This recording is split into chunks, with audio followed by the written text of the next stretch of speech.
The Rats in the Walls. On July 16, 1923, I moved into Exham Priory after the last workman had finished his labors. The restoration had been a stupendous task, for little had remained of the deserted pile but a shell-like ruin. Yet because it had been the seat of my ancestors, I let no expense deter me. The place had not been inhabited since the reign of James I, when a tragedy of intensely hideous, though largely unexplained nature had struck down the master, 5 of his children, and several servants, and driven forth under a cloud of suspicion and terror the 3rd son, my lineal progenitor, and the only survivor of the abhorred line.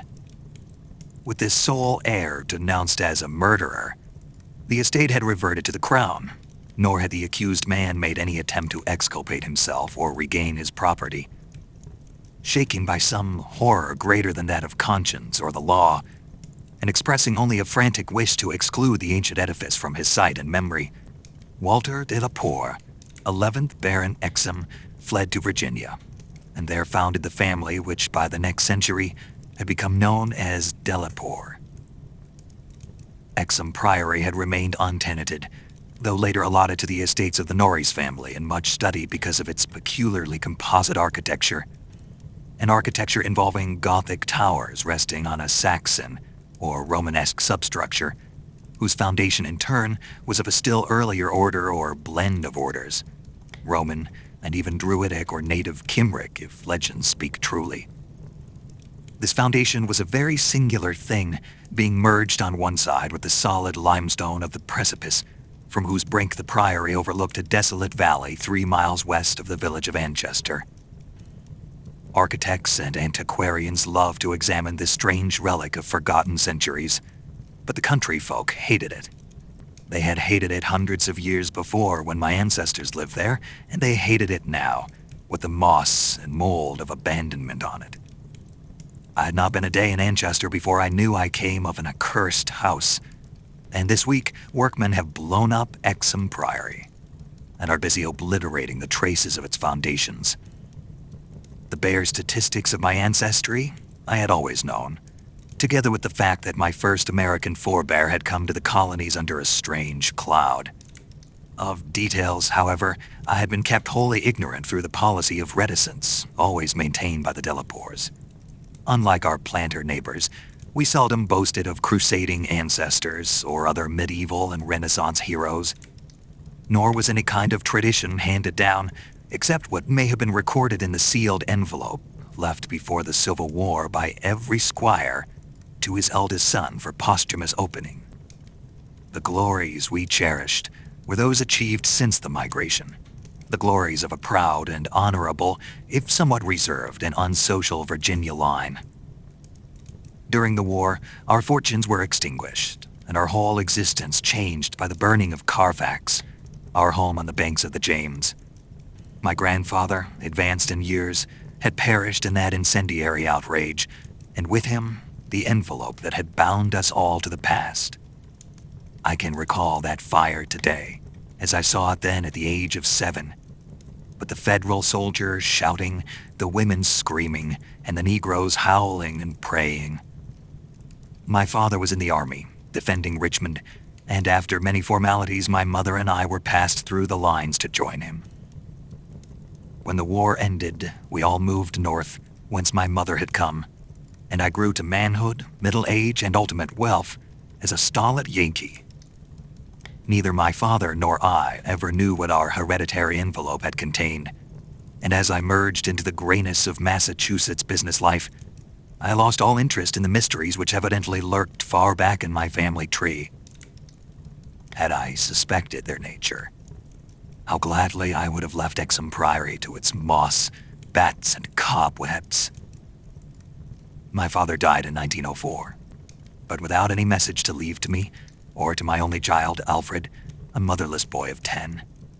It was this boy who reversed the order of family information, for although I could give him only jesting conjectures about the past, he wrote to me of some very interesting ancestral legends when the late war took him to England in 1917 as an aviation officer. Apparently, the de la Poers had a colorful and perhaps sinister history, For a friend of my son's, Captain Edward Norreys of the Royal Flying Corps, dwelt near the family seat at Anchester, and related some peasant superstitions which few novelists could equal for wildness and incredibility. Norreys himself, of course, did not take them so seriously, but they amused my son and made good material for his letters to me.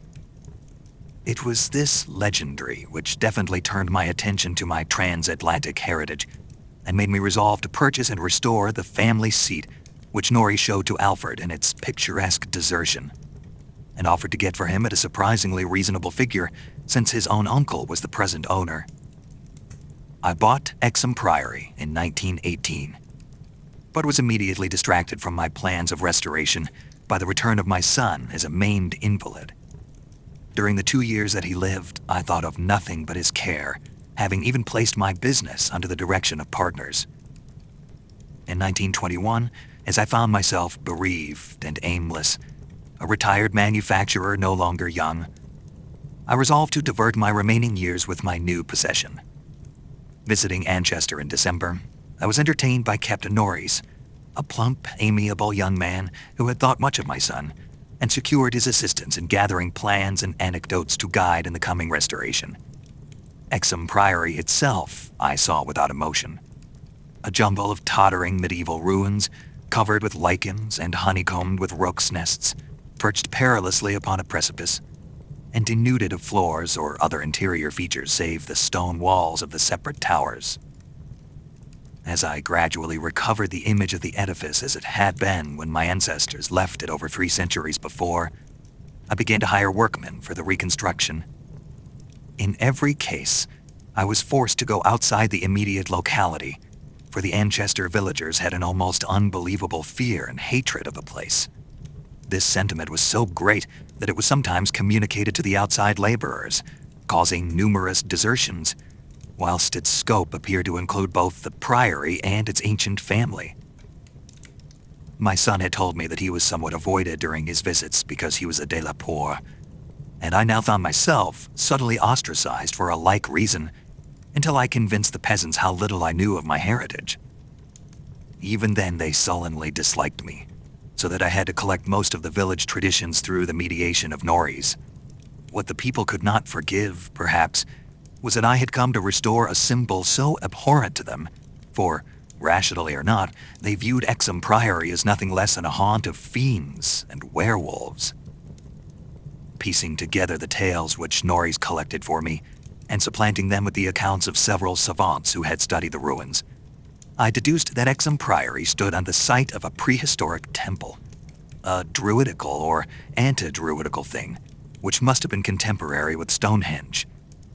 That indescribable rites had been celebrated there, few doubted, and there were unpleasant tales of the transference of these rites into the Sibylle worship, which the Romans had introduced.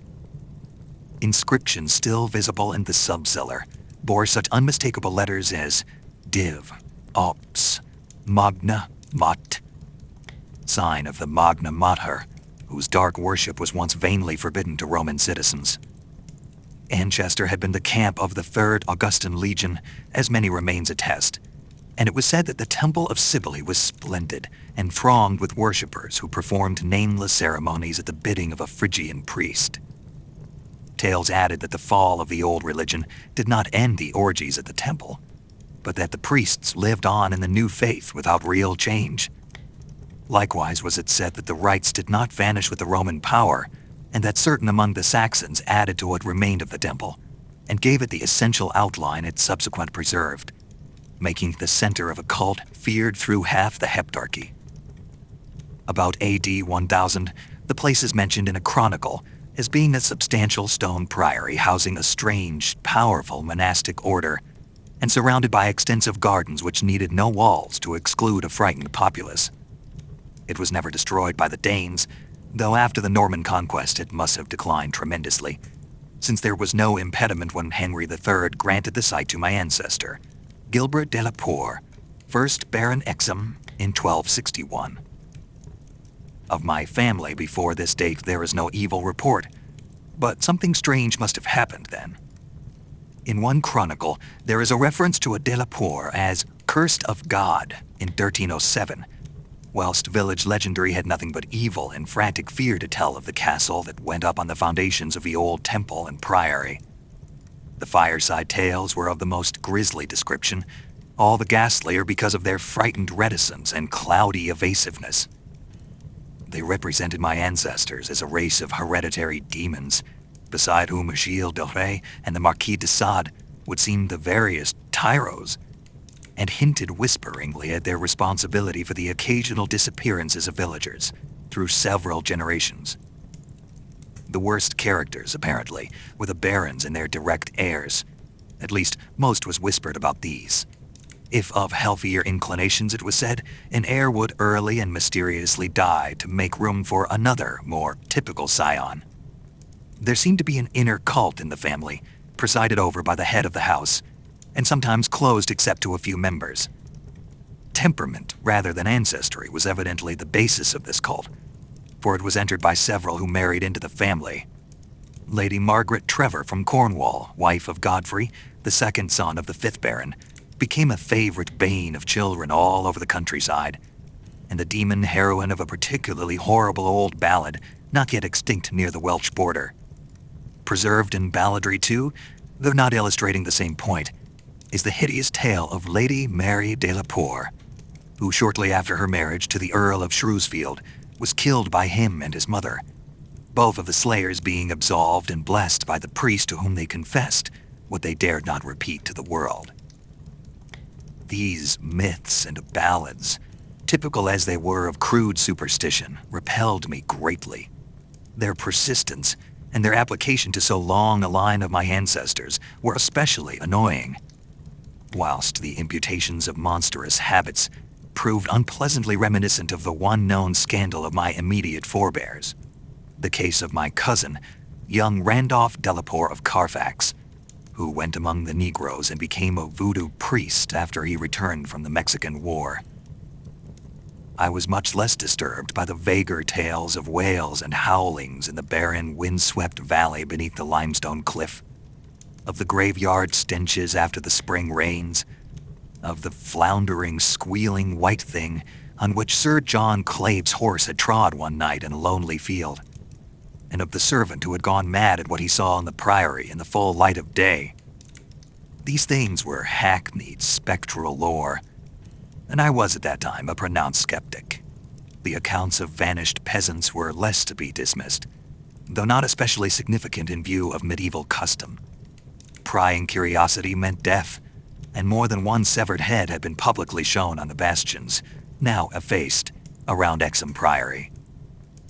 A few of the tales were exceedingly picturesque, and made me wish I had learnt more of the comparative mythology in my youth.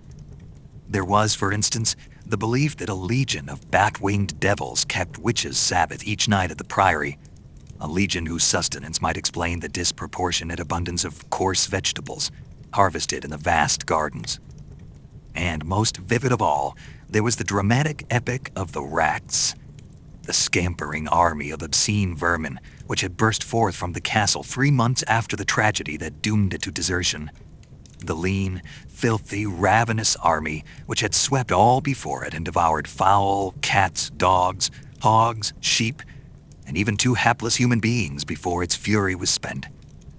Around that unforgettable rodent army, a whole separate cycle of myths revolves, for it scattered among the village homes and brought curses and horrors in its train. Such was the lore that assailed me as I pushed to completion, with an elderly obstinacy, the work of restoring my ancestral home. It must not be imagined for a moment that these tales formed my principal psychological environment. On the other hand, I was constantly praised and encouraged by Captain Norreys and the antiquarians who surrounded and aided me.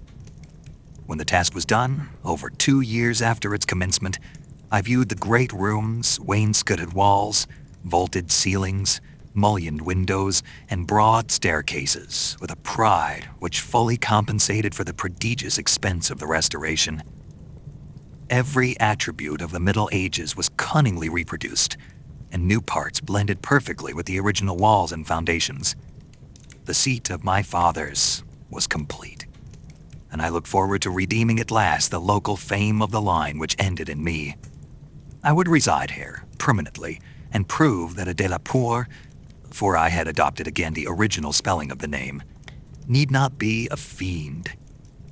My comfort was perhaps augmented by the fact that, although Exham Priory was medievally fitted, its interior was in truth wholly new and free from old vermin and old ghosts alike. As I have said, I moved in on July 16, 1923. My household consisted of 7 servants and 9 cats, of which latter species I am particularly fond. My eldest cat, Niggerman, was 7 years old and had come with me from my home in Bolton, Massachusetts. The others I had accumulated whilst living with Captain Norrie's family during the restoration of the priory. For 5 days, our routine proceeded with the utmost placidity, my time being spent mostly in the codification of old family data. I had now obtained some very circumstantial accounts of the final tragedy in flight of Walter de la Poor, which I conceived to be the probable contents of the hereditary paper lost in the fire at Carfax.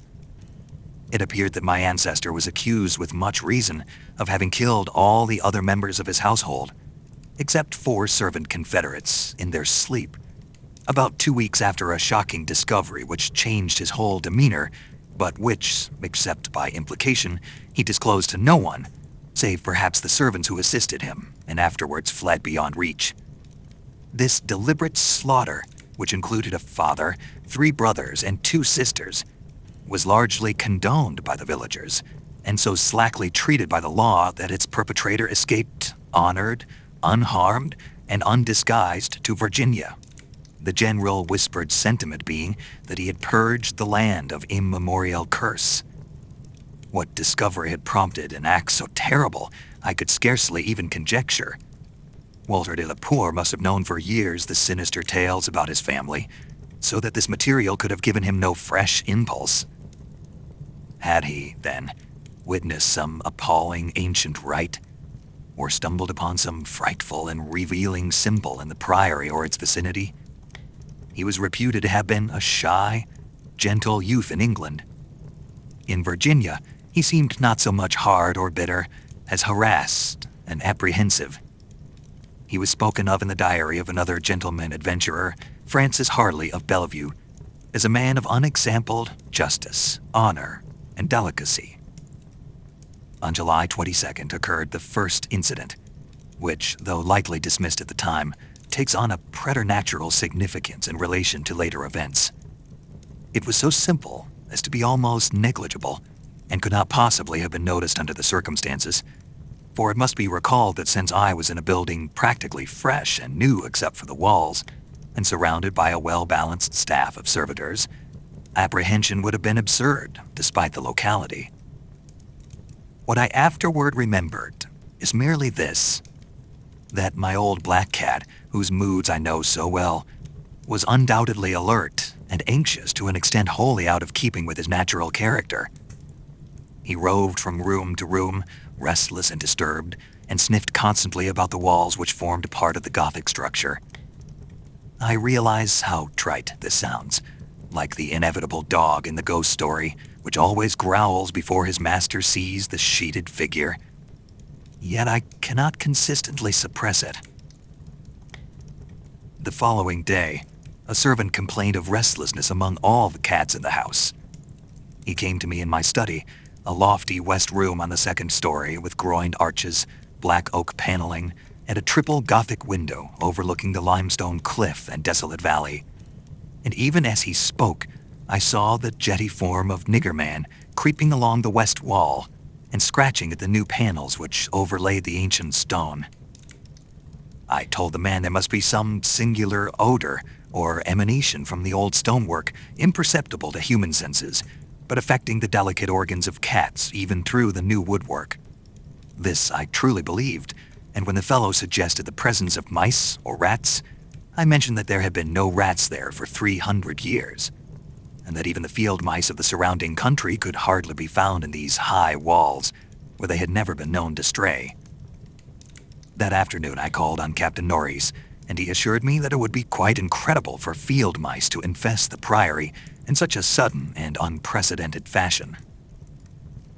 That night, dispensing as usual with the valet, I retired in the west tower chamber which I had chosen as my own, reached from the study by a stone staircase and short gallery, the former partly ancient, the latter entirely restored. This room was circular, very high, and without wainscoting, being hung with arras which I had myself chosen in London.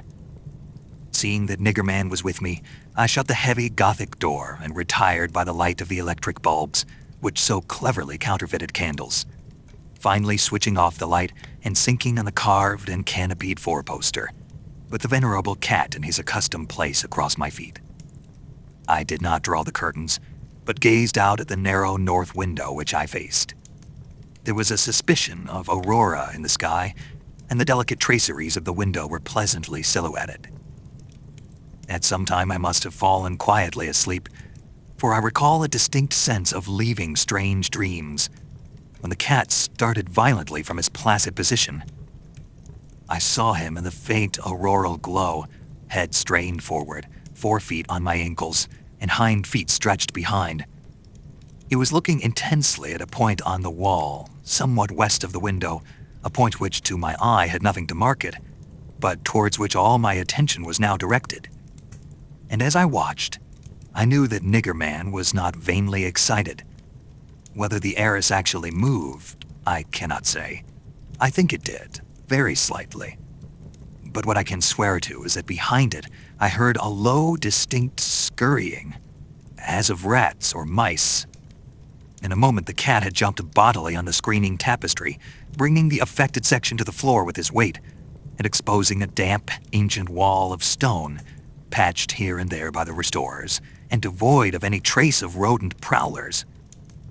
Niggerman raced up and down the floor by this part of the wall, clawing the fallen arras and seemingly trying at times to insert a paw between the wall and the oaken floor.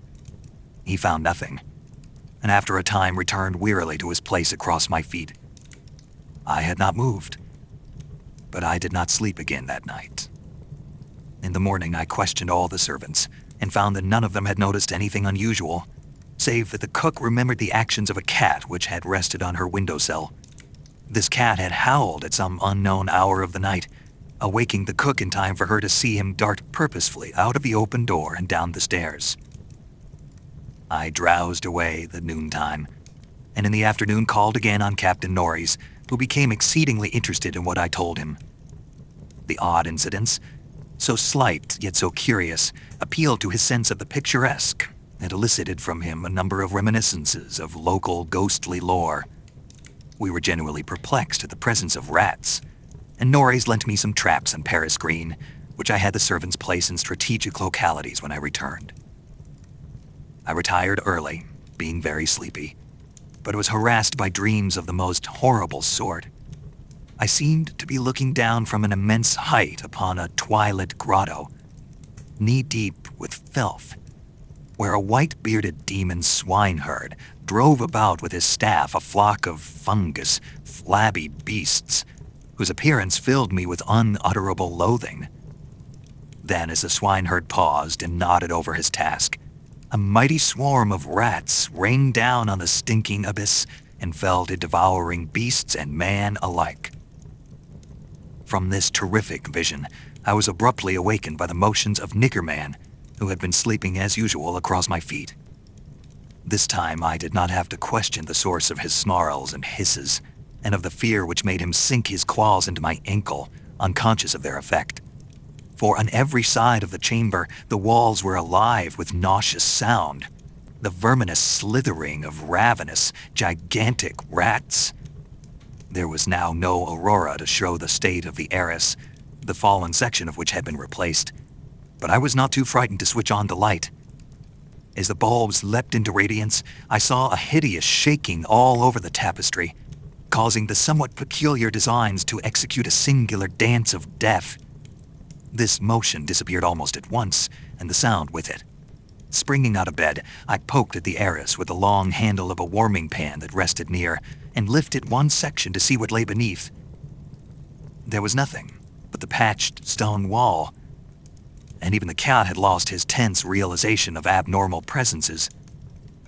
When I examined the circular trap that had been placed in the room, I found all of the openings sprung, though no trace remained of what had been caught and had escaped. Further sleep was out of the question, so lighting a candle, I opened the door and went out in the gallery towards the stairs to my study, Niggerman following at my heels. Before we had reached the stone steps, however, the cat darted ahead of me and vanished down the ancient flight. As I descended the stairs myself, I became suddenly aware of sounds in the great room below, sounds of a nature which could not be mistaken. The oak-paneled walls were alive with rats, scampering and milling whilst Niggerman was racing about with the fury of a baffled hunter. Reaching the bottom, I switched on the light, which did not this time cause the noise to subside.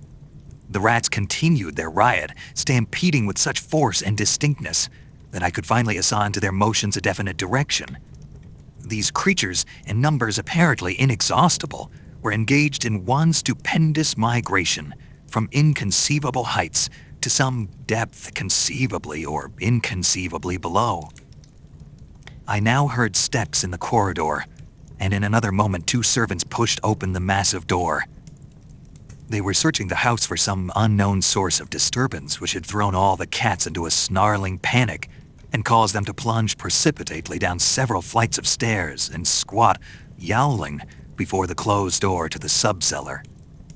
I asked them if they had heard the rats, but they replied in the negative. And when I turned to call their attention to the sounds in the panels, I realized that the noise had ceased. With the 2 men, I went down to the door of the sub-cellar, but found the cats already dispersed. Later I resolved to explore the crypt below, but for the present I merely made a round of the traps. All were sprung, yet all were tenantless.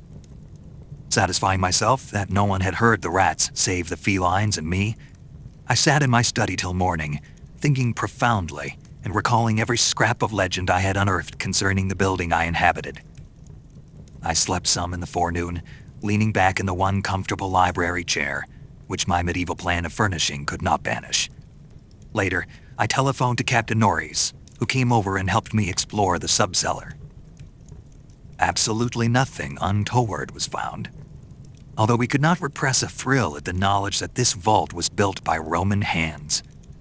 Every low arch and massive pillar was Roman, not the debased Romanesque of the bungling Saxons, but the severe and harmonious classicism of the age of the Caesars. Indeed, the walls abounded with inscriptions familiar to the antiquarians who had repeatedly explored the place. Things like P. Gehae, Prop Temp Donna, El Praec Us Pontifi Attis. The reference to Attis made me shiver, for I had read Catullus and knew something of the hideous rites of the Eastern god, whose worship was so mixed with that of Cybele. Norris and I, by the light of the lanterns, tried to interpret the odd and nearly effaced designs on certain irregularly rectangular blocks of stone, generally held to be altars, but could make nothing of them. We remembered that one pattern, a sort of rayed sun, was held by students to imply a non-Roman origin, suggesting that these altars had merely been adopted by the Roman priests from some older and perhaps aboriginal temple on the same site. On one of these blocks were some brown stains, which made me wonder. The largest, in the center of the room, had certain features on the upper surface which indicated its connection with fire, probably burnt offerings. Such were the sights in that crypt before whose door the cats howled, and where Norris and I now determined to pass the night. Couches were brought down by the servants, who were told not to mind any nocturnal actions of the cats, and Niggerman was admitted as much for help as for companionship. We decided to keep the great oak door, a modern replica with slits for ventilation, tightly closed, and with this attended to, we retired with lanterns still burning to await whatever might occur. The vault was very deep in the foundations of the priory, and undoubtedly far down on the face of the beetling limestone cliff overlooking the waste valley. That it had been the goal of the scuffling and unexplainable rats, I could not doubt. The why, I could not tell. As we lay there expectantly, I found my vigil occasionally mixed with half-formed dreams, from which the uneasy motions of the cat across my feet would rouse me. These dreams were not wholesome, but horribly like the one I had had the night before. I saw again the twilit grotto, and the swineherd with his unmentionable fungus beasts wallowing in filth. And as I looked at these things, they seemed nearer and more distinct, so distinct that I could almost observe their features. Then I did observe the flabby features of one of them, and awakened with such a scream that Niggerman started up, whilst Captain Norris, who had not slept, laughed considerably. Norris might have laughed more, or perhaps less, had he known what it was that made me scream. But I did not remember myself till later. Ultimate horror often paralyzes memory in a merciful way. Norris waked me when the phenomena began. Out of the same frightful dream, I was called by his gentle shaking and his urging to listen to the cats. Indeed, there was much to listen to, for beyond the closed door at the head of the stone steps was a veritable nightmare of feline yelling and clawing, whilst Niggerman, unmindful of his kindred outside, was running excitedly round the bare stone walls, in which I heard the same babble of scurrying rats that had troubled me the night before. An acute terror now rose within me, for here were anomalies which nothing normal could well explain. These rats, if not the creatures of a madness which I shared with the cats alone, must be burrowing and sliding in Roman walls I had thought to be of solid limestone blocks. Unless perhaps the action of water through more than 17 centuries had eaten winding tunnels which rodent bodies had worn clear and ample. But even so, the spectral horror was no less. For if these were living vermin, why did not Norris hear their disgusting commotion? Why did he urge me to watch Niggerman and listen to the cats outside? And why did he guess wildly and vaguely at what could have aroused them? By the time I had managed to tell him as rationally as I could what I thought I was hearing, my ears gave me the last fading impression of the scurrying, which had retreated still downward, far underneath this deepest of subcellars, till it seemed as if the whole cliff below were riddled with questing rats. Norris was not as skeptical as I had anticipated, but instead seemed profoundly moved. He motioned to me to notice that the cats at the door had ceased their clamor, as if giving up the rats for lost, whilst Niggerman had a burst of renewed restlessness and was clawing frantically around the bottom of the large stone altar in the center of the room, which was nearer Norris' couch than mine. My fear of the unknown was at this point very great. Something astounding had occurred, and I saw that Captain Norris, a younger, stouter, and presumably more naturally materialistic man, was affected fully as much as myself, perhaps because of his lifelong and intimate familiarity with local legend. We could for the moment do nothing but watch the old black cat as he pawed with decreasing fervor at the base of the altar, occasionally looking up and mewing to me in that persuasive manner which he used when he wished me to perform some favor for him. Norris now took a lantern close to the altar and examined the place where Niggerman was pawing, silently kneeling and scraping away the lichens of the centuries, which joined the massive pre-Roman block to the tessellated floor. He did not find anything, and was about to abandon his efforts when I noticed a trivial circumstance which made me shudder, even though it implied nothing more than I had already imagined. I told him of it, and we both looked at its almost imperceptible manifestation with the fixedness of fascinated discovery and acknowledgement. It was only this, that the flame of the lantern set down near the altar was slightly but certainly flickering from a draught of air which it had not before received, and which came indubitably from the crevice between floor and altar where Norris was scraping away the lichens. We spent the rest of the night in the brilliantly lighted study, nervously discussing what we should do next.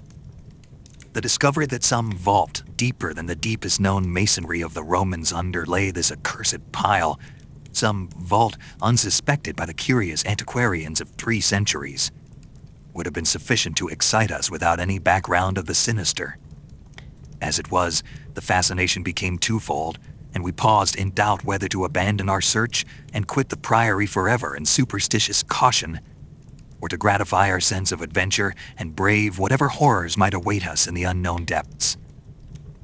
By morning, We had compromised and decided to go to London to gather a group of archaeologists and scientific men fit to cope with the mystery. It should be mentioned that before leaving the subcellar, we had vainly tried to move the central altar, which we now recognize as the gate to a new pit of nameless fear. What secret would open the gate? Wiser men than we would have to find. During many days in London, Captain Norris and I presented our facts, conjectures, and legendary anecdotes to 5 eminent authorities, all men who could be trusted to respect any family disclosures which future explorations might develop. We found most of them little disposed to scoff, but instead, intensely interested and sincerely sympathetic. It is hardly necessary to name them all, but I may say that they included Sir William Britton, whose excavations in the Troad excited most of the world in their day. As we all took the train for Manchester, I felt myself poised on the brink of frightful revelations, a sensation symbolized by the air of mourning among the many Americans at the unexpected death of the president on the other side of the world. On the evening of August 7th, we reached Exham Priory, where the servants assured me that nothing unusual had occurred. The cats, even old Miggerman, had been perfectly placid, and not a trap in the house had been sprung.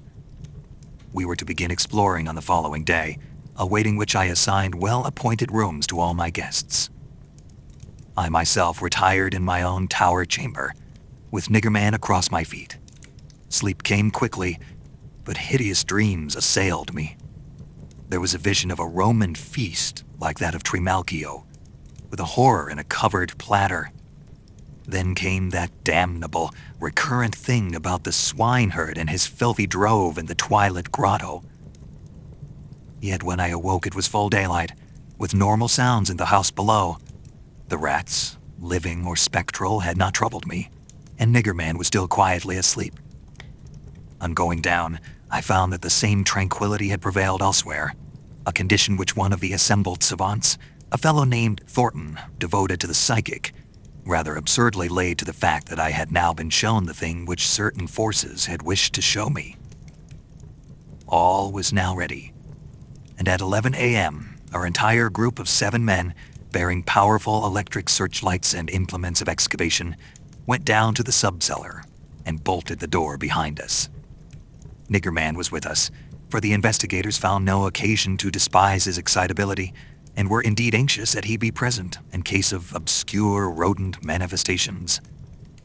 We noted the Roman inscriptions and unknown altar designs only briefly, for 3 of the savants had already seen them, and all knew their characteristics. Prime attention was paid to the momentous central altar, and within an hour, Sir William Britton had caused it to tilt backward, balanced by some unknown species of counterweight. There now lay revealed such a horror as would have overwhelmed us had we not been prepared. Through a nearly square opening in the tiled floor, sprawling on a flight of stone steps so prodigiously worn that it was little more than an inclined plane at the center, was a ghastly array of human, or semi-human bones. Those which retained their collocation as skeletons showed attitudes of panic, fear, and overall were the marks of rodent gnawing.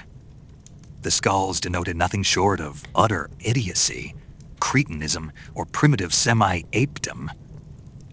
Above the hellishly littered steps arched a descending passage seemingly chiseled from the solid rock and conducting a current of air. This current was not a sudden and noxious rush as from a closed vault, but a cool breeze with something of freshness in it. We did not pause long, but shiveringly began to clear a passage down the steps. It was then that Sir William, examining the hewn walls, made the odd observation that the passage, according to the direction of the strokes, must have been chiseled from beneath. I must be very deliberate now, and choose my words. After plowing down a few steps amidst the gnawed bones, we saw that there was light ahead, not any mystic phosphorescence, but a filtered daylight which could not come except from unknown fissures in the cliff that overlooked the waste valley. That such fissures had escaped notice from outside was hardly remarkable, for not only is the valley wholly uninhabited, but the cliff is so high and beetling that only an aeronaut could study its face in detail. A few steps more, and our breaths were literally snatched from us by what we saw. So literally that Thornton, the psychic investigator, actually fainted in the arms of the dazed man who stood behind him. Norris, his plump face utterly white and flabby, simply cried out inarticulately, whilst I think that what I did was to gasp or hiss and cover my eyes. The man behind me, the only one of the party older than I, croaked the hackneyed, "My God," in the most cracked voice I ever heard. Of 7 cultivated men, only Sir William Britton retained his composure, a thing the more to his credit because he led the party and must have seen the sight first. It was a twilit grotto of enormous height, stretching away farther than any eye could see, a subterraneous world of limitless mystery and horrible suggestion. There were buildings and other architectural remains. In one terrified glance, I saw a weird pattern of tumuli, a savage circle of monoliths, a low-domed Roman ruin, a sprawling Saxon pile, and an early English edifice of wood. But all these were dwarfed by the ghoulish spectacle presented by the general surface of the ground. For yards about the steps extended an insane tangle of human bones, or bones at least as human as those on the steps. Like a foamy sea, they stretched, some fallen apart, but others wholly or partly articulated as skeletons, these latter invariably in postures of demonic frenzy, either fighting off some menace or clutching other forms with cannibal intent. When Dr. Trask, the anthropologist, stopped to classify the skulls, he found a degraded mixture which utterly baffled him. They were mostly lower than the Piltdown man in the scale of evolution, but in every case definitely human. Many were of higher grade, and a very few were the skulls of supremely and sensitively developed types. All the bones were gnawed, mostly by rats, but somewhat by others of the half-human drove. Mixed with them were many tiny bones of rats, fallen members of the lethal army which closed the ancient epic. I wonder that any man among us lived and kept his sanity through that hideous day of discovery. Not Hoffman or Wimans could conceive a scene more wildly incredible, more phonetically repellent, or more gothically grotesque than the twilit grotto through which we 7 staggered, each stumbling on revelation after revelation and trying to keep for the nonce from thinking of the events which must have taken place there 300 or 1,000 or 2,000 or 10,000 years ago.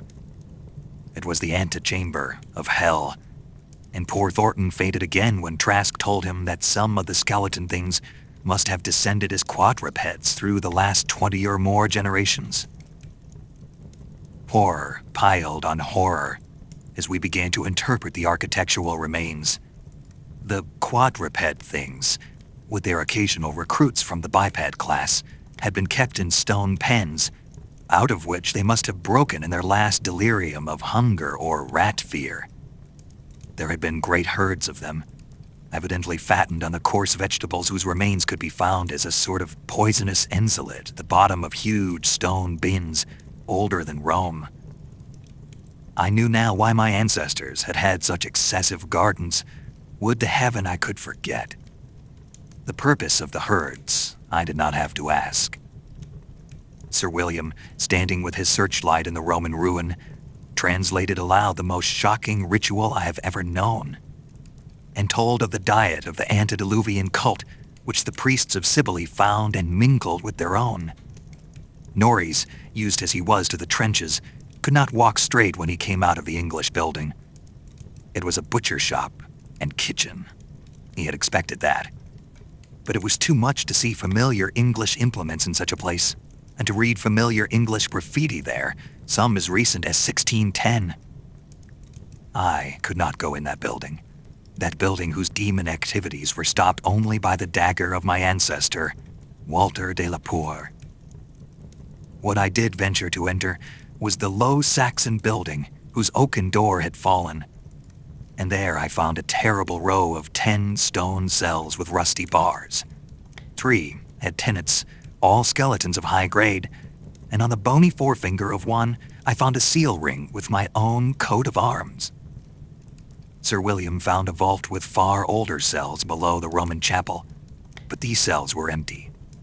Below them was a low crypt with cases of formally arranged bones, some of them bearing terrible parallel inscriptions carved in Latin, Greek, and the tongue of Phrygia. Meanwhile, Dr. Trask had opened one of the prehistoric tumuli and brought to light skulls which were slightly more human than a gorilla's, and which bore indescribably ideographic carvings. Through all this horror, my cat stalked unperturbed. Once I saw him monstrously perched atop a mountain of bones and wondered at the secrets that might lie behind his yellow eyes. Having grasped to some slight degree the frightful revelations of this twilit area, an area so hideously foreshadowed by my recurrent dream, we turned to that apparently boundless depth of midnight cavern where no ray of light from the cliff could penetrate. We shall never know what sightless Stygian worlds yawn beyond the little distance we went, for it was decided that such secrets are not good for mankind. But there was plenty to engross us close at hand, for we had not gone far before the searchlight showed that accursed infinity of pits in which the rats had feasted, and whose sudden lack of replenishments had driven the ravenous rodent army first to turn on the living herds of starving things, and then to burst forth from the priory in that historic orgy of devastation which the peasants will never forget. God, those carrion black pits of sawed, picked bones and open skulls. Those nightmare chasms choked with the pithecanthropoid, Celtic, Roman, and English bones of countless unhallowed centuries. Some of them were full, and none can say how deep they had once been. Others were still bottomless to our searchlights and peopled by unnameable fancies. What, I thought, of the hapless rats that stumbled into such traps amidst the blackness of their quests in this grisly Tartarus? Once, my foot slipped near a horribly yawning brink, and I had a moment of ecstatic fear. I must have been musing a long time, for I could not see any of the party, but the plump Captain Norries.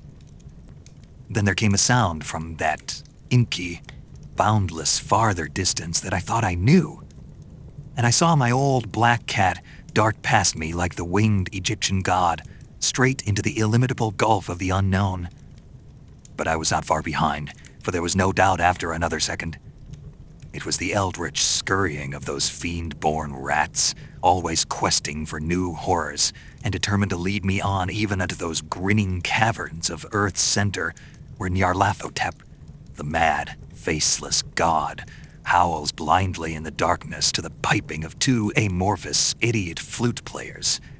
My searchlight expired, but still I ran. I heard voices and yowls and echoes, but above all there gently rose that impious, insidious scurrying, gently rising, as a stiff, bloated corpse gently rises above an oily river that flows under endless onyx bridges to a black, putrid sea. Something bumped into me, something soft and plump. It must have been the rats, the viscous, gelatinous, ravenous army that feast on the dead and the living. Why shouldn't rats eat a de la poor, as a de la poor eats forbidden things? The war ate my boy, damn them all, and the Yanks ate Carfax with flames and burnt Grandsire Delapour and the secret. No, I tell you, I am not that demon swineherd in the Twilit Grotto. It was not Edward Norrie's fat face on that flabby fungus thing. Who says I am a Delapour?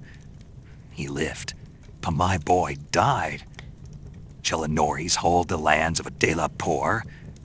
It's voodoo, I tell you, that spotted snake. Curse you, Thornton, I'll teach you to faint at what my family do. Splud, thou stinkard, I'll learn ye how to gust. Wold ye swink me thilquays? Nakamatter, addis, dia ad aigs ad iden. Agus bos dol na ort, go nas go has ort, August lotsa ungi.